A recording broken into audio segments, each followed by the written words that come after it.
스콧 베센트 재무부 장관이 중국과의 관세 갈등 완화를 예상한다고 발언했습니다. JP모건 체이스가 주최한 비공개 투자자 회의에서 베센트 장관은 경제 강대국 간의 긴장 완화 전망이 세계와 시장에 안도의 한숨을 안겨줄 것이라고 발언했다고 CNBC 등 주요 외신이 보도했습니다. 미국이 캄보디아, 베트남, 말레이시아, 태국 등 동남아시아의 태양광 패널에 최대 3,521% 관세를 발표했습니다. 미 상무부는 동남아산 태양광 제품에 대해서 반덤핑 관세와 상계 관세 부과를 결정한 이유에 대해서 동남아 4개국 회사들이 중국 정부로부터 보조금을 받아왔다고 설명했습니다. 테슬라가 시장 예상치보다 더 부진한 1분기 실적을 발표했습니다. 지난 1분기 매출은 193억 3,500만 달러로 지난해 같은 기간보다 9% 감소했습니다. 월가의 평균 예상치 매출 211억 1천만 달러를 크게 못 미치는 수준입니다. 부진한 결과 배경에는 해당 기간 자동차 매출액이 20% 급감이 작용한 것으로 풀이됩니다. 밤사이 뉴욕 증시에서 있었던 일 쉽고 빠르게 전해드리겠습니다. 안녕하세요. 글로벌 증시와이드 진행의 이연아입니다. 관세 전쟁이 계속되는 가운데 미중 무역 협상이 진전될 수 있다라는 낙관론이 나왔습니다. 또 새벽에는 테슬라 실적이 발표가 됐는데요. 부진한 실적에도 불구하고 지금 시장은 반등을 해주고 있습니다. 잠시 후 마켓 리뷰에서 집중 분석을 해보겠습니다.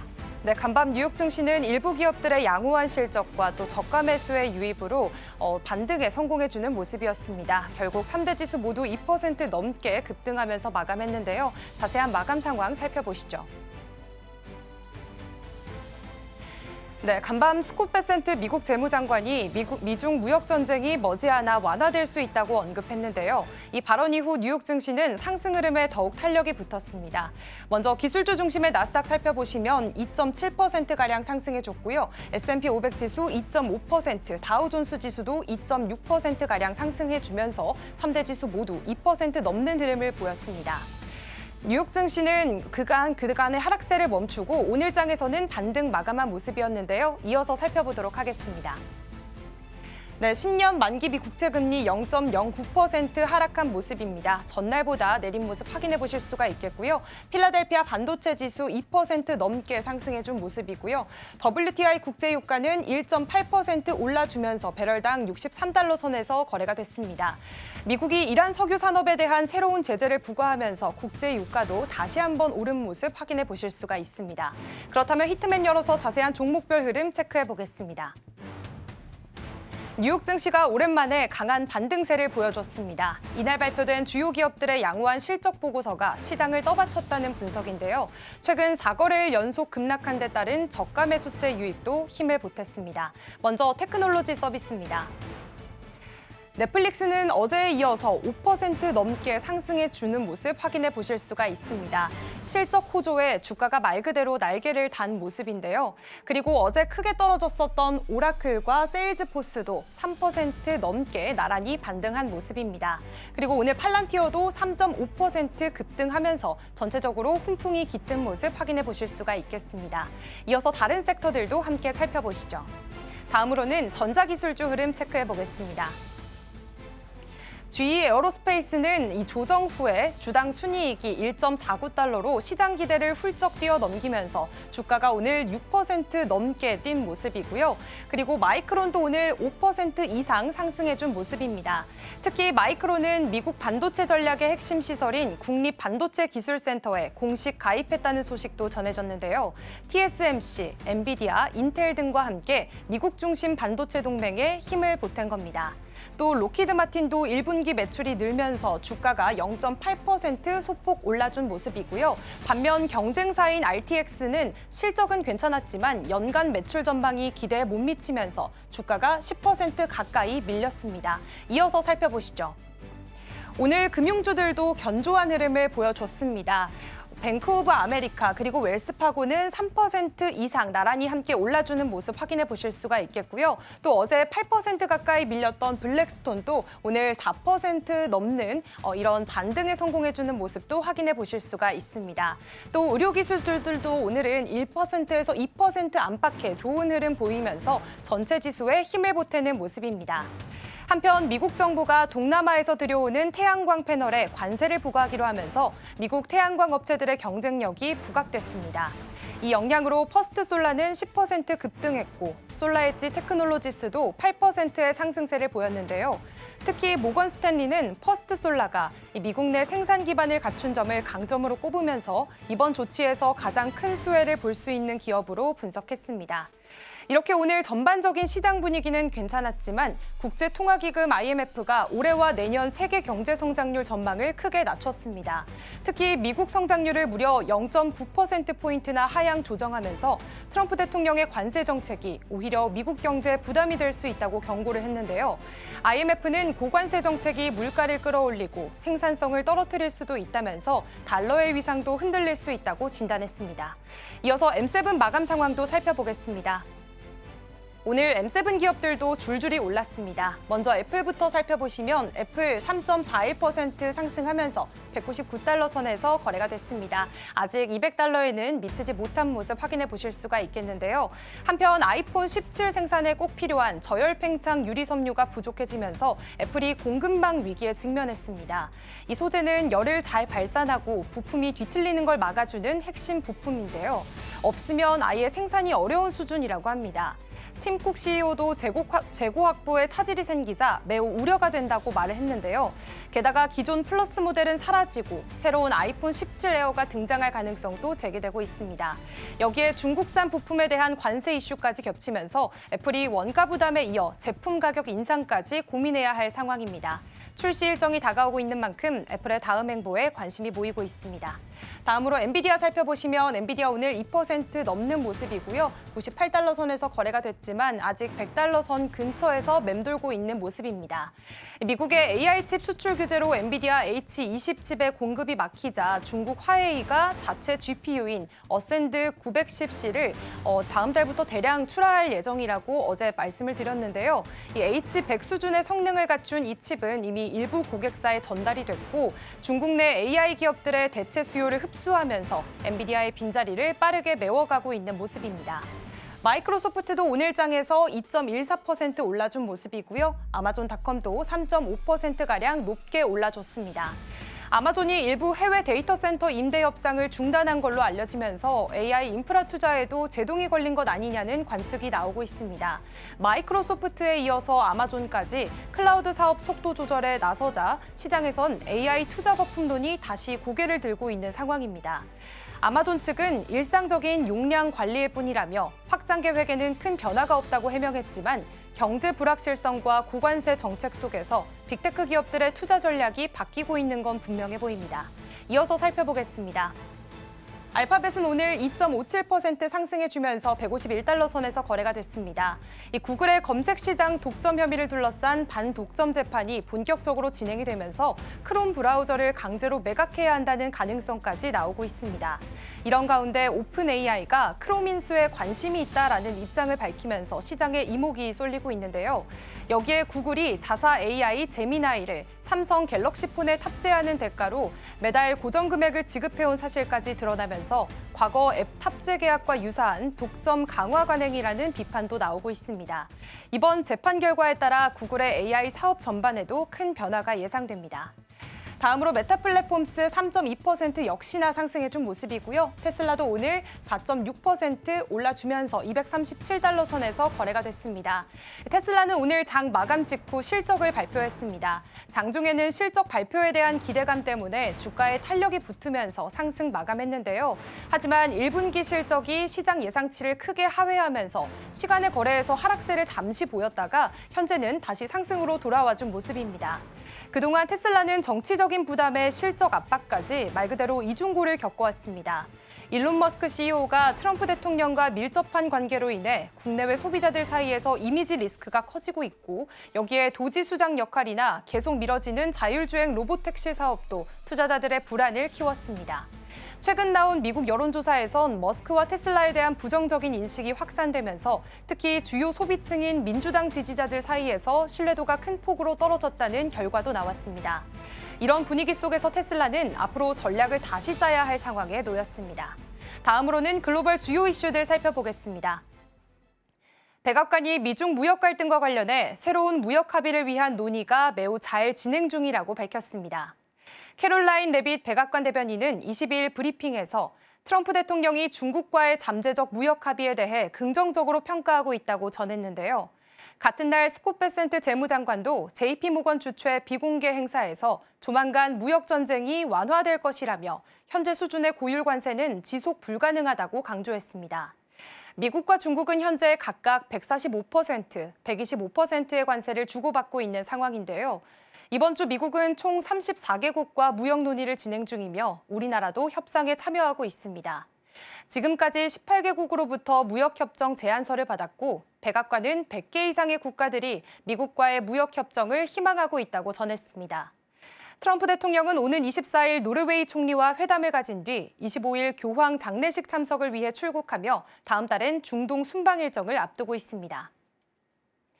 도널드 트럼프 미국 행정부가 동남아 4개국에서 수입되는 태양광 제품에 최대 3,521%의 고율 관세를 예고했습니다. 캄보디아, 태국, 말레이시아, 베트남에서 제조된 제품들이 중국 정부의 보조금을 받은 뒤 덤핑 가격으로 수출되고 있다는 판단에 따른 조치입니다. 미국 상무부는 현지 시간 21일 발표를 통해 해당 국가들의 기업들이 중국으로부터 초국적 보조금을 받고 있다며 반덤핑 및 상계 관세를 부과하기로 결정했다고 밝혔습니다. 특히 조사에 비협조적이었던 캄보디아 일부 업체는 최대 3,521%의 관세가 예고됐으며 중국 기업인 트리나솔라는 375%, 진코솔라는 41.56%의 관세 대상이 될 수 있습니다. 이번 조치는 미국 내 태양광 산업 보호를 위한 것으로 6월 2일까지 국제무역위원회의 최종 심의를 거쳐 관세율이 확정됩니다. 한편 미국은 지난해 이들 4개국에서 약 120억 달러 규모의 태양광 제품을 수입한 바 있습니다. 지금까지 글로벌 시황과 이슈 전해드렸습니다.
네, 글로벌 마켓 리뷰 본격적으로 시작하겠습니다. 오늘은 IS의 김태성 본부장과 함께합니다. 어서 오세요.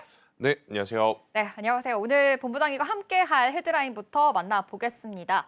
금리 관세 실적 트리플 변수 속에 생존 전략은이라고 정해봤습니다.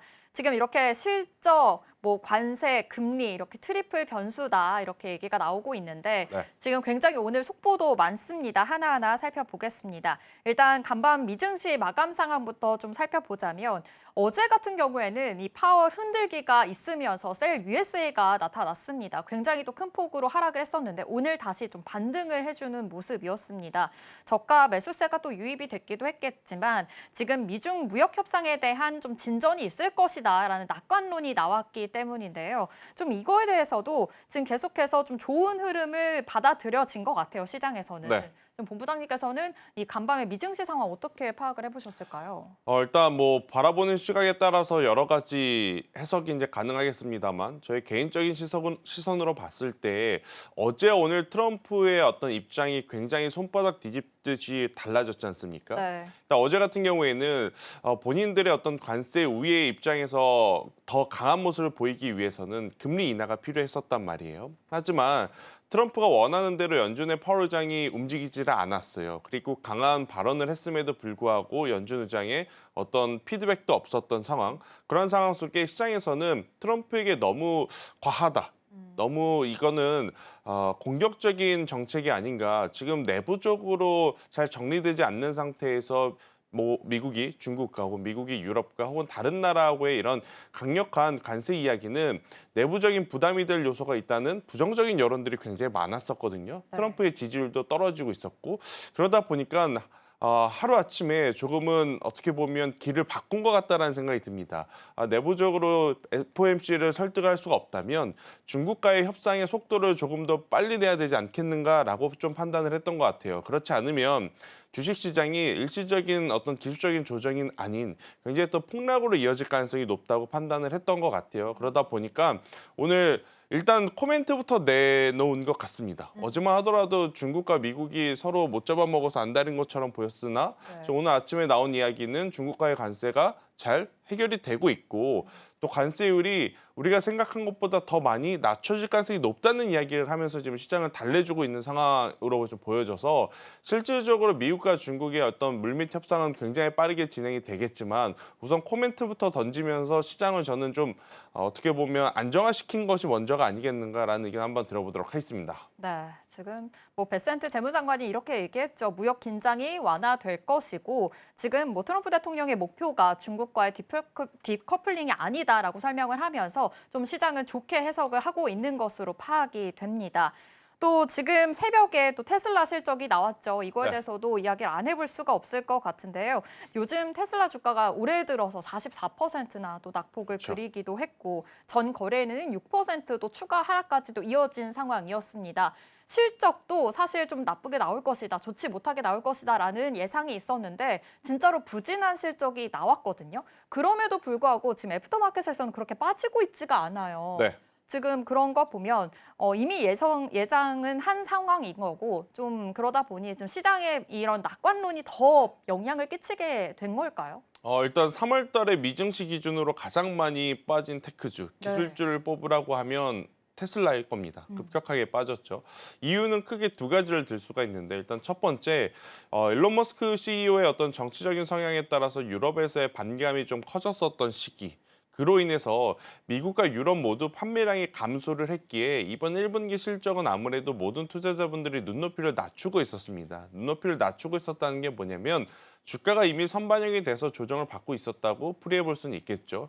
일단 실적 같은 경우에는 생각한 것보다 그러니까 눈높이를 낮춰서 봤는데 그 눈높이 낮춰본 것보다도 더 안 좋게 나왔어요. 하지만 이제 실적 발표 이후에 30분 뒤에 우리나라 시간으로 6시 반부터 어닝콜을 시작을 했는데 여기서 이제 체크 포인트는 두 가지였습니다. 일단 네. 첫 번째로는 이 옵티머스가 이미 테슬라 공장에 굉장히 높은 어떤 침투율을 보이고 있다라는 것. 실제로 로봇의 프로그램을 통해서 생산량이 지금 나오고 있다라는 부분이 아마 향후에 2분기, 3분기, 4분기, 뭐 2분기부터는 아니겠지만 그래도 하반기에는 과거보다는 영업 마진율을 개선을 하는데 굉장히 큰 도움이 될 수 있겠다. 왜냐 인건비가 들어가지 않기 때문에 이러한 부분은 이제 투자자분들이 좋게 평가를 했다라고 저는 생각이 들고 있고 또 두 번째로는 모델 3와 모델 Y라는 거죠. 그러니까 저렴한 버전의 어떤 제품 출시를 기대를 하고 있었는데 이 부분이 조금 지연이 됐습니다. 그런데 이제 이번 어닝콜을 통해서 상반기 안에는 그래도 출시를 할 가능성이 높다는 이야기를 했기에 지금 떨어지던 테슬라의 주가가 오히려 이제 실적 발표에 의해 반등이 나왔다고 볼 수는 있는데 사실 먼저 빠졌기 때문에 기술적 반등이 나왔다고 보기보단 오늘은 미국장 맞추고 나서 트럼프와 베센트가 어떻게 보면 시장을 좀 달래게 하는 과정 속에 같이 움직이고 있기에 연속성에 대한 부분은 고민을 해볼 필요는 있지 않겠는가라는 의견 드려보도록 하겠습니다. 네. 테슬라가 그래도 이 저가형 모델 Y에 대해서 상반기에 출시할 예정이다라고 또 이야기하면서 그래도 조금은 시장은 좀 좋게 긍정적으로 해석하는 모습 확인을 해볼 수가 있었는데요. 일단 테슬라에서 또 가장 중요한 게 이 일론 머스크 CEO에 대한 또 이 불안감, 그쵸? 리스크였잖아요. 그런데 지금 그 5월 달 말에 이제 임기가 끝난단 네. 말이에요. 근데 5월부터 일론 머스크가 이런 이야기를 했습니다. 이 테슬라에 집중을 하겠다라는 네. 속보까지 지금 나오고 있는 상황이거든요. 더 많이 시간을 쓸 것이다라는 거면 이제는 테슬라에 대해 좀 더 올인을 하겠다라는 이야기로 해석을 해봐도 괜찮을까요? 일단 뭐 이게 일론 머스크처럼 특별 임명이 되신 분들은 네. 근무 기간이 한 140일 정도로 지정이 되어 있더라고요. 그래서 이제 더 하고 싶어서 더 하고 싶다고 해서 할 수 있는 부분은 아니다 보니까 네. 5월 중으로 보면 이제 일론 머스크 CEO가 이제 복귀를 하게 되는 거고 또 복귀를 하게 되면 또 굉장히 빠르게 저는 회복을 시켜줄 수 있지 않겠는가. 산업에서 이제 본질적인 펀더멘털에 대한 어떤 복구도 빠르게 되겠지만 또 일론 머스크 CEO가 인터뷰를 잘합니다. 그렇기 때문에 투자자들에게 희망과 또 이제 신뢰를 줄 수 있는 부분들이 많지 않겠는가라는 생각이 들어서 많은 투자자분들이 오늘 이 부분에 대해서 이제 공감을 하는 것 같고요.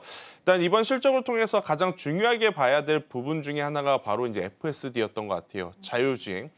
우리가 지난 1년에서 1년 반 동안 전기차, 2차 전지 혹은 테슬라의 전기차의 판매량이 폭발적으로 늘어날 것이다라고 생각하셨던 분들 많이 없을 겁니다. 네. 그럼에도 불구하고 이제 테슬라의 주가에 좋은 점수를 줬던 부분은 크게 두 가지죠. 일단 첫 번째로는 방금 제가 언급드렸던 FSD, 자율주행에 대한 기대감이 굉장히 컸고 두 번째로는 스페이스 X를 비롯한 우주항공에 대한 관심도가 높았기 때문에 이제 주가가 정말 폭발적으로 상승을 한 여기에 이제 트럼프가 속도를 더해줬기 때문에 우리가 생각한 것보다 더 빠르게 더 강하게 올라왔었던 부분인데 우선 FSD 부분은 매출이 흔들리지 않았습니다. FSD는 전체적인 매출이 부진했음에도 불구하고 굉장히 좋은 모습을 보였으나 워낙 지금 전기차 판매량이 저조하다 보니 FSD 판매를 가지고 그 부분을 모두 커버할 수는 없었어요. 그래서 이제 부각이 되지는 않았지만 만약 FSD가 다가오는 2분기, 3분기, 4분기 그러니까 올해를 넘어서 내년까지 넘어갔을 때 시장에서 생각했던 것보다 속도가 커지거나 판매량이 많아지게 된다면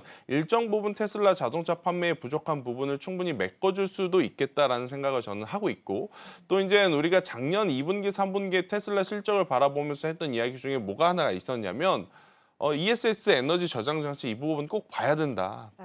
라는 이야기를 했었는데 이번에 ESS 에너지 저장 장치에 대한 실적도 흔들림이 없었습니다. 그렇게 보면 테슬라 Y 그러니까 약간의 낮은 가격의 전기차 판매량만 정상적으로 돌아오고 일정만 지켜준 상태에서 기존에 잘했었던 FSD라든지 ESS 에너지 저장 장치가 꾸준히 성장을 한다라고 하면 저는 지금의 가격은 많은 투자자분들이 판단을 했을 때 매수를 할 수 있는 가격대라고 느끼기에 충분하다라고 저는 여겨지기 때문에 오늘의 반등 그리고 추후에 추가적인 상승세를 한번 기대해 볼 수 있는 부분들은 명확하게 있지 않겠는가라는 의견 드리겠습니다.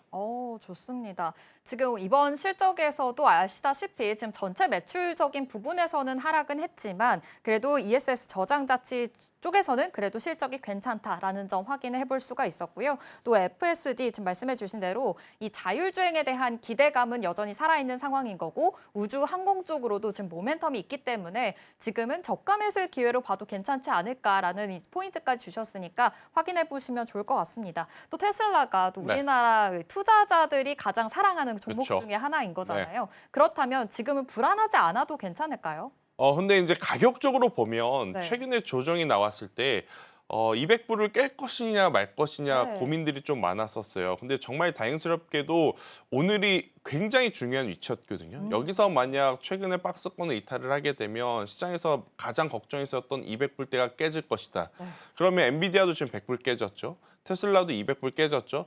그럼 전체적으로 미국 시장을 선도했었던 빅테크 기업들이 중요한 가격대를 이탈을 하게 되면 어떤 현상들이 나오냐면 프로그램 쪽으로 기계적인 매도세, 또 이 기계적인 매도세와 함께 개인 투자자분들의 어떤 투매가 나올 가능성이 높았었는데 정말 다행스럽게도 그 구간에서 테슬라가 반등을 해줬고 엔비디아도 사실 근본적으로 뭐 달라진 건 없습니다. 하지만 이제 베센터 트럼프의 발언에 중요한 위치에서 지금 반등이 나오고 있는 바 다시 한번 저는 추가적인 상승이 가능하다라고 앞서 이제 말씀을 드렸는데 만약 조정이 나온다라고 하면 최근에 박스권 하단의 이탈 여부를 좀 체크를 하셔야 될 것 같아요. 가격적으로 보면 215불이거든요. 네.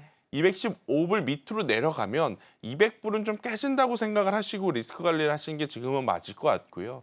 그렇지 않다면 저는 테슬라 같은 경우에는 지금의 가격은 이미 일론 머스크와 트럼프가 만나기 직전 가격까지 다시 내려온 거거든요. 네. 이렇게 되었을 때는 투자의 매력도는 분명하게 있지 않겠는가라는 의견. 하지만 작년에 이 가격대와 지금의 이 가격대에서 달라진 부분은 뭐였냐면 네. 그때는 전기차의 판매량이 크게 흔들리지 않았다. 하지만 지금은 전기차의 판매량이 크게 감소했던 것을 보고 있는 상태이기에 똑같은 가격대이나 그때 당시에 만약 비중을 10주를 샀다면 지금은 5주. 그러니까 매수하는 의견은 동일하나 비중 조절은 좀 더 신경 쓰셔야 된다라는 의견까지 한번 드려보도록 하겠습니다. 네, 좋습니다. 하단선 215달러 잡아주셨는데 지금 애프터마켓에서 상승하면서 250달러까지 지금 바라보고 있는 상황이라는 점 체크해 주시면 될 것 같습니다. 그렇다면 이 중국과의 무역 전쟁 이야기도 안 할 수가 없을 것 같아요. 지금 어제까지만 해도 굉장히 또 심각한 상황이었단 그렇죠. 말이죠. 또 태양광 제품에 이제 동남아에서 제조하는 이 수출하는 중국 기업에 대해서는 3,521%의 관세를 부과하겠다라는 굉장히 큰 수치까지 나오고 있는 상황이었습니다. 그런데 시장에서 오늘 새벽에서는 좀 재무장관의 이야기로 좀 반등을 해주는 모습이었는데 이거 어떻게 해석을 해보면 좋을까요? 별도로 좀 해석을 하셔야 될 것 같아요. 제가 왜 이 이야기를 드리냐면 네. 미국 기준으로 이 태양광 패널에 대한 관세를 강화하게 되면 가장 수혜를 받을 수 있는 기업이 퍼스솔라라는 기업이 있어요. 네. 퍼스솔라가 어떻게 보면 간밤에 종가 기준으로 약 10% 이상, 그러니까 두 자릿수 이상 상승을 했기 때문에 그 뉴스에 반응을 하고 있다.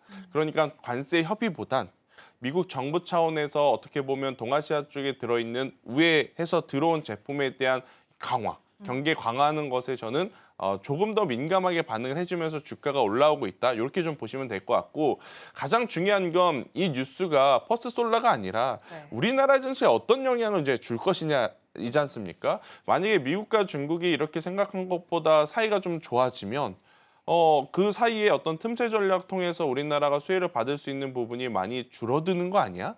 그렇게 되면 또 태양광 종목군들 내려가는 거 아니야? 이런 걱정도 하실 것 같은데 사실 어제 우리나라 태양광주들이 올라온 건 미국과 중국의 관계 이 뉴스도 있었겠지만 더 중요했던 건 내부적으로 대내적으로 정치적인 정책적인 어떤 이야기들이 네. 신재생 에너지를 선택을 했기 때문에 강했다고 좀 보여져요. 그래서 이 뉴스보다는 오늘 우리나라 태양광 혹은 풍력 혹은 신재생 에너지 관련주들은 대내적인 정치 테마주로 좀 엮이면서 저는 시세가 더 나올 가능성이 높으니까 이 뉴스와 연관지어서 너무 복잡하게 생각하실 필요는 없을 것 같아요. 그러니까 일각에서는 이렇죠. 미국과 중국이 사이가 좋아지면 어제 나왔던 관세에 대한 요율이 떨어지는 거 아니야? 그러면 생각한 것보다 다시 중국 제품들이 들어오게 됐었을 때 뭐 미국 기업들도 우리나라 기업들도 반사 수혜를 받을 수 있는 그 확률이 떨어지는 거 아니야? 이렇게 좀 이어서 생각을 하실 것 같은데 저는 각각 좀 별도로 생각을 하셔야 될 것 같아요.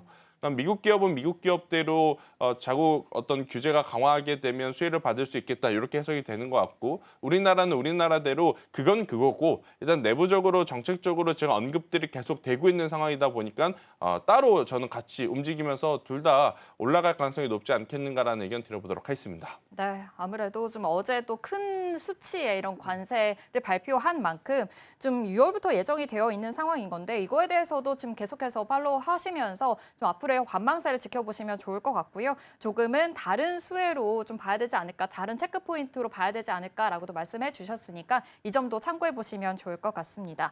그렇다면 어제 또 연준이 그 금리 인하에 대한 네. 이 스탠스를 금리 동결 쪽으로 좀 하면서 트럼프 대통령이 계속해서 지금 압박을 넣고 있는 상황인 네. 거잖아요. 파월 의장도 계속해서 뭐 좀 흔들리지 않고 있는 모습을 보여주고 있는 거였고요. 그래서 셀 USI까지 나오고 있는 상황이었는데 이 파월 의장에 대한 해임 가능성까지 나왔었는데 오늘은 또 이런 트럼프 대통령이 이렇게 얘기했습니다. 그렇게 해임할 가능성까지는 없다라는 이야기까지 나왔거든요. 이거에 대해서는 어떻게 생각하실까요? 코로나19라는 사태 이후에 네. 들어온 그 이후에 주식을 접하시는 분들은 네.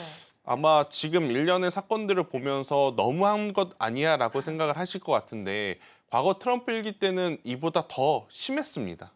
트럼프와 연준의 어떤 사이는 네. 이번에 나빠진 게 아니라 그 과거로 거슬러 올라가야 돼요. 그때는 어떤 이야기까지 나왔냐면 내가 다음날 아침에 내 자리에 갔을 때 파월 연준 의장의 사직서가 있었으면 좋겠다라는 이야기까지도 있었을 만큼 사이가 좋지 않았었거든요. 본인이 임명을 했는데도 네. 불구하고요. 네. 그거 비하면 이번에 나온 이야기는 네. 그렇게 뭐 더 심하다라고 볼 수는 없고요. 트럼프의 성향을 놓고 고려를 해보면 충분히 할 수 있었던 저는 코멘트였다는 생각이 들어요. 그리고 가장 결정적으로 중요한 건 네. 말은 할 수 있지만 실제로 해임을 할 수 있는 권한은 없다라는 거죠. 이런 부분들을 저는 염두를 하면서 여러분들이 이 뉴스에 너무 흔들리실 필요는 없다. 이렇게 되면 미국이 정말 우리가 생각지도 못한 극단적으로 가는 것 아니야? 이렇게 생각하실 것 같은데 미국은 미국입니다. 그리고 미국이 그렇게 되면 미국 걱정을 할 게 아니라 우리나라 걱정을 해야 되기 때문에 너무 이 뉴스에 저는 현혹되실 필요는 없다. 하지만 이런 굉장히 큰 노이즈들이 나올 때마다 가장 크게 타격을 받는 산업이 어디냐? 가장 크게 어떻게 보면 조정을 받는 기업이 어디냐? 네. 이 부분은 정리해 놓을 필요는 있을 것 같아요. 미국 기준으로 보면 지금 이런 이야기가 나왔을 때 가장 크게 타격을 받는 건 흔히 버블이 껴있을 것 같다라고 생각하는 AI와 데이터 센터 관련주들이거든요.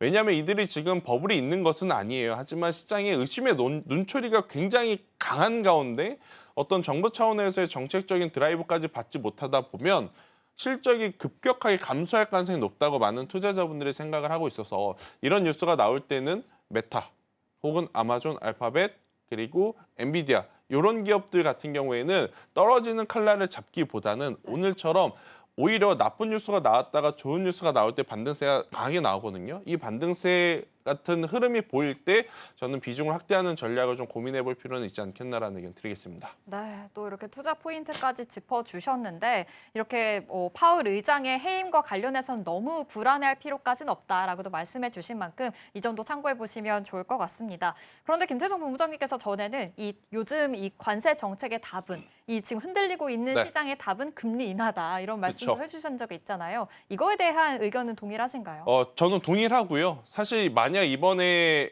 연준 의장이 트럼프의 의견을 좀 반영을 해서 네. 금리 인하를 만약 선제적으로 대응을 했다면 조금 더 우위의 입장에서 미국이 중국보다 더 우위의 입장에서 더 과격한 관세 이야기를 하면서 어떻게 보면 시장에 한두 번의 충격은 더 줄 수 있지만 그 이후에는 저는 빠르게 안정화될 가능성이 높고 그리고 이제 금리 인하를 통해서 두 가지 효과를 좀 노릴 수는 있습니다.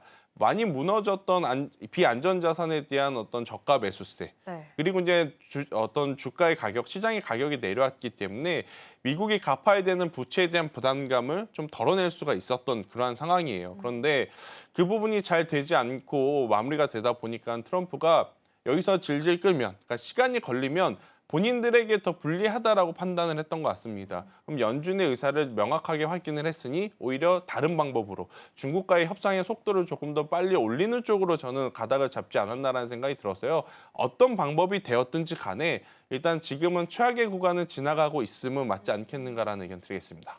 네, 그렇다면 좀 마지막으로 네. 어제는 이렇게 큰 폭으로 빠졌는데 오늘 다시 이렇게 반등을 해줬단 말이죠. 네. 그리고 어닝 시즌이니 만큼 지금 이제 오늘 테슬라를 시작으로 해서 M7 기업들의 어닝들이 계속해서 발표가 될 예정입니다. 이럴 때일수록 투자 포인트가 굉장히 중요할 것 같거든요. 어떻게 세워보면 좋을까요?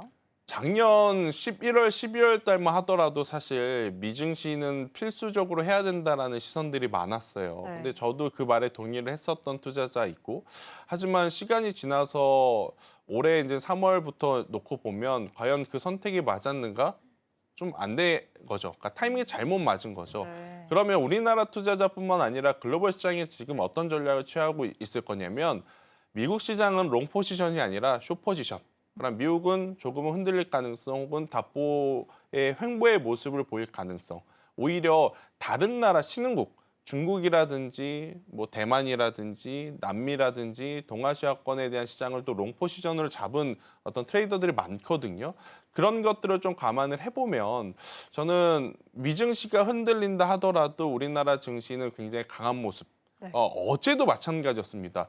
사실 어제 미증시가 2% 넘게 빠졌으면 우리나라 증시 한 3% 빠졌어야 됐었거든요. 그런데 오히려 더 강했었던 시간대도 있었을 정도로 이제는 별개로 좀 봐야 되는 상황이라서 크게 걱정하실 필요는 없지 않겠는가? 대신에 우리나라 증시에 투자하신 분들은 외국인들의 수급 동향을 꼭 체크를 하셔야 될 것 같아요. 가장 큰 문제는 외국인입니다. 왜 외국인이 문제냐면 우리 개인 투자자분들이 아무리 시장에 돈을 싸가지고 들어온다 하더라도 삼성전자, SK하이닉스 혹은 현대차, 기아, 삼성바이오로직스 이런 시가총액 대형 상위 종목군들을 올리기에는 한계가 있어요. 9시 딱 땡치면 각자 다른 생각을 하거든요. 누구는 삼성전자를, 누구는 SK하이닉스를, 누구는 현대차를.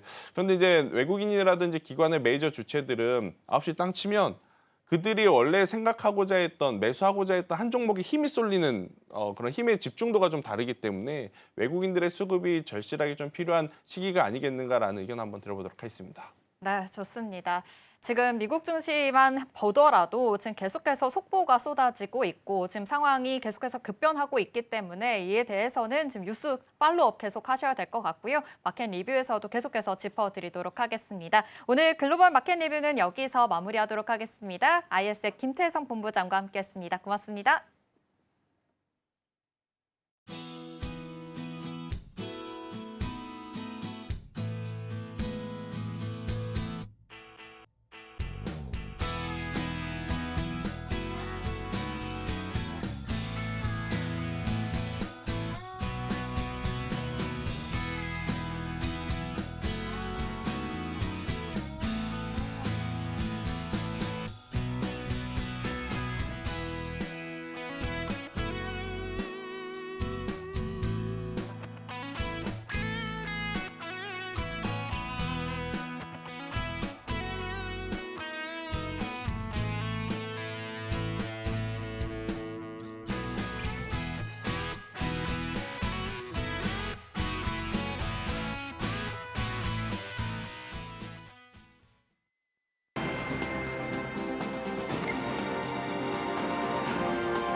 오늘 아침 코인 시황과 이슈 분석, 거기에 코인 지식 한 스푼까지 얻어가는 시간 코인 라이브. 먼저 코인 한 스푼으로 열어보겠습니다.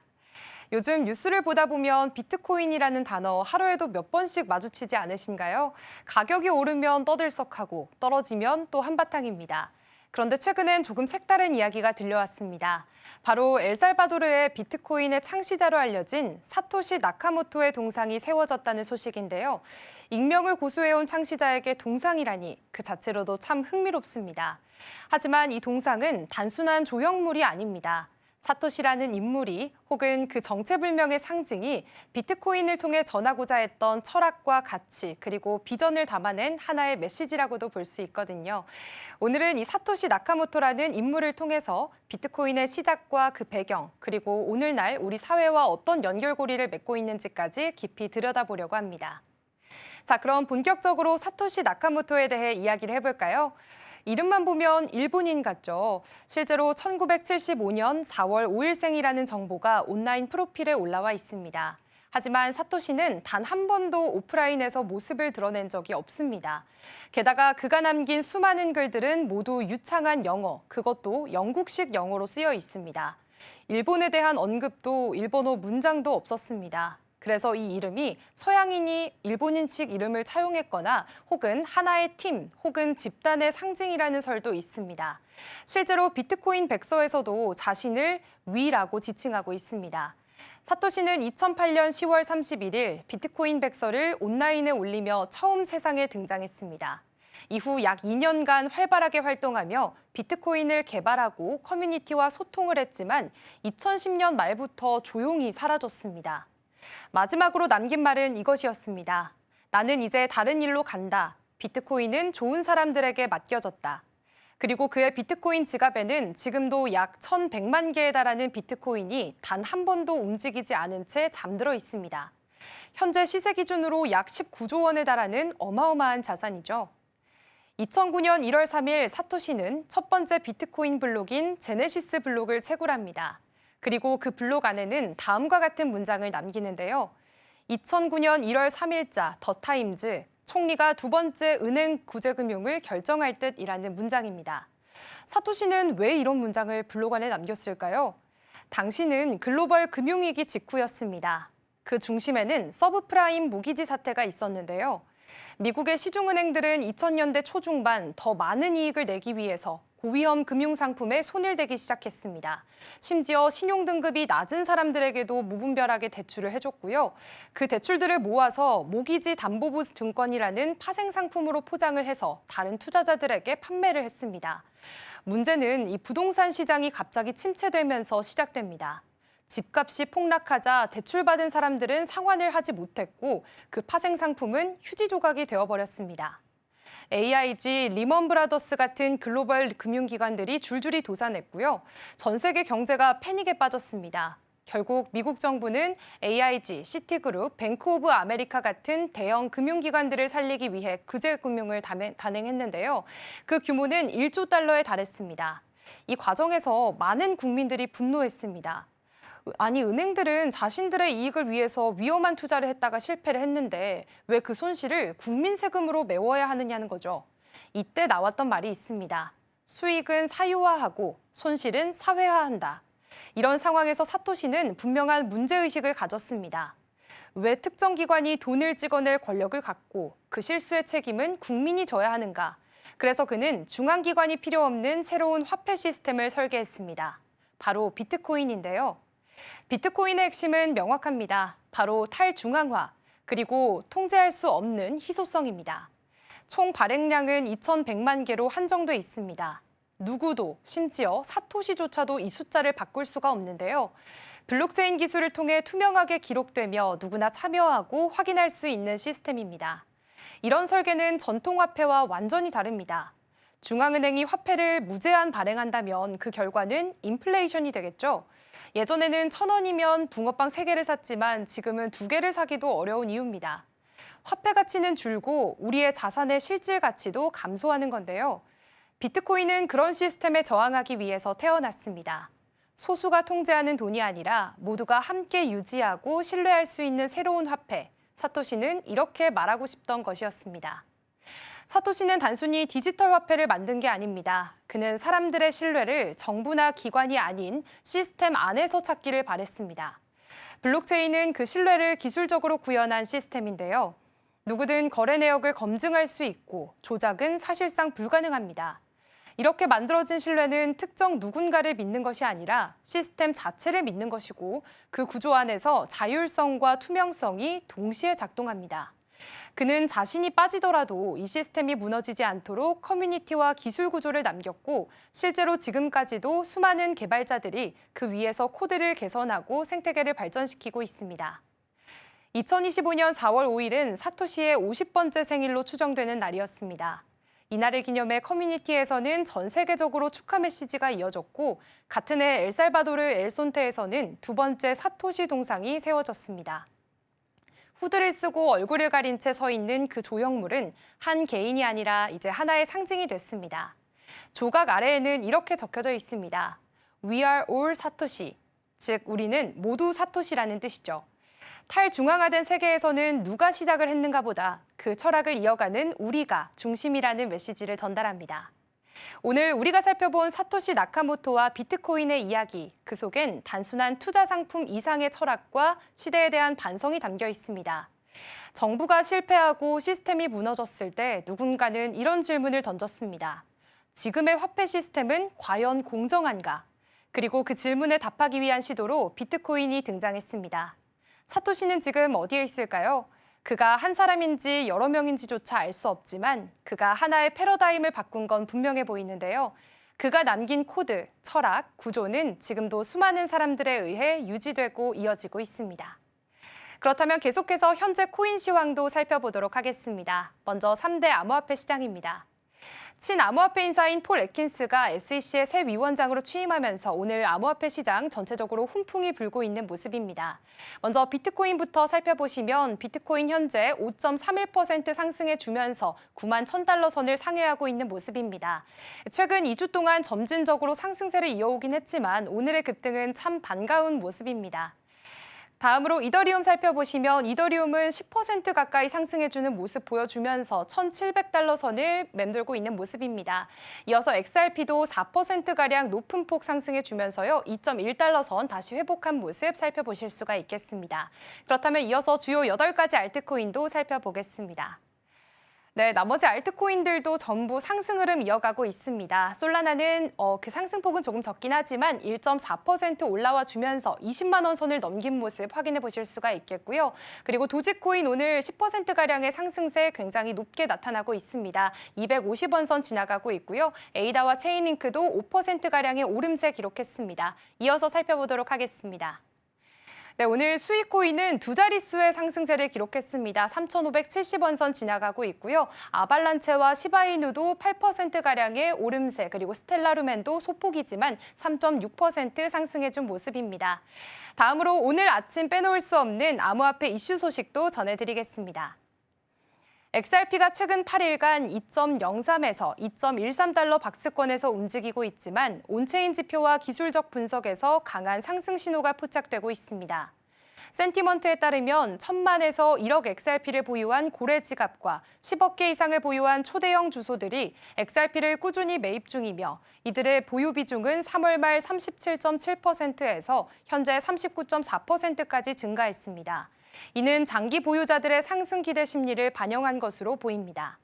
또 거래소 보유량도 지난해 고점 대비 10%가량 감소해 공급 부족 가능성이 제기되고 있습니다. 기술적으로는 일간 차트에서 불 플래그 패턴이 나타났고 2.1달러 상단 추세선 돌파를 시도 중입니다. 이를 강하게 돌파할 경우 기술적 목표치는 2.93달러, 심리적 저항선은 3달러로 예상됩니다. 한편 일부 전문가들은 2.24달러에서의 반복적인 저항을 언급하며 1.9에서 1.55달러 지지선 테스트한 후 본격 상승할 가능성도 열어뒀습니다. 와이코프 재축적과 하락세기 패턴 역시 XRP의 3.5달러 돌파 시나리오를 지지하고 있습니다. 블룸버그의 상품 전략가 마이크 맥글론이 미국 시장 전반에 대한 대규모 조정 가능성을 경고했습니다. 그는 비트코인, 원유, 주식 등 모든 자산이 역사적 평균 회귀 수준의 급락을 겪을 수 있다고 밝혔는데요. 현지 시간 22일 암호화폐 전문 매체 데일리오들에 따르면 맥글론은 S&P 대비 GDP 비율과 금 대비 S&P 비율이 대공황, 닷컴 버블, 금융위기 당시 수준에 도달했다고 진단했습니다.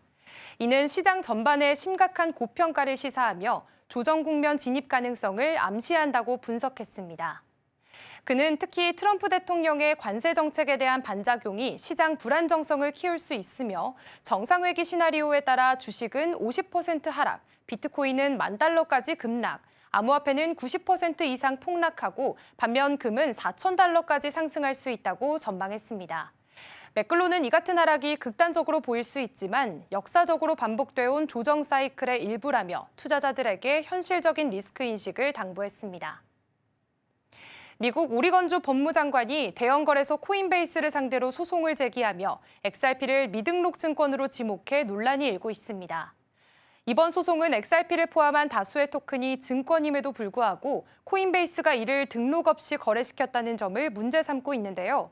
이에 대해 코인베이스 측은 근거 없는 규제 집행이라며 강하게 반발했습니다. 하지만 XRP는 이미 2023년 미국 연방법원에서 비증권으로 판단받은 바 있습니다. SEC가 이에 대해 항소를 포기하면서 해당 판결은 사실상 확정됐고 XRP는 규제 명확성을 확보한 자산으로 평가받고 있습니다. 전문가들은 이번 소송이 법적 타당성이 낮고 정치적 성격이 짙다고 분석하고 있습니다. 특히 SEC 전 위원장 게리 겐슬러 퇴임 이후 XRP를 둘러싼 규제 분위기는 완화되는 추세입니다. 한편 XRP는 최근 코인베이스에서 선물 상품으로 상장되며 제도권 진입 기대감을 키우고 있는데요. 이번 소송이 가격 변동성에 어떤 영향을 미칠지 주목됩니다. 솔라나에 대한 고래 지갑의 매수세가 뚜렷하게 증가하면서 가격 반등에 대한 기대감도 커지고 있습니다. 온체인 분석 플랫폼 글래스노드에 따르면 솔라나 10,000개 이상을 보유한 지갑 수는 최근 일주일 사이 4,943개에서 5,019개로 증가했고 같은 기간 솔라나 가격은 121달러에서 134달러로 상승했습니다. 이는 투자자 신뢰가 회복되고 있다는 신호로 해석됩니다. 특히 솔라나는 최근 한 달간 100에서 150달러 사이에서 횡보 중인 상황 속에서 고래의 매수세가 주목을 받고 있는데요. 전문가들은 이번 상승은 단순한 기술적 반등을 넘어 시장 심리가 반영된 결과일 수 있다며 매물대 돌파 여부가 향후 흐름을 결정짓는 중요한 갈림길이 될 것이라고 전했습니다. 한편 트레이딩 전문가 테드 필로스는 솔라나가 과거와 유사한 이중 바닥 패턴을 형성 중이라며 5월 중 160에서 180달러, 3분기에는 사상 최고가 도전 가능성까지 전망했습니다. 지금까지 코인라이브였습니다.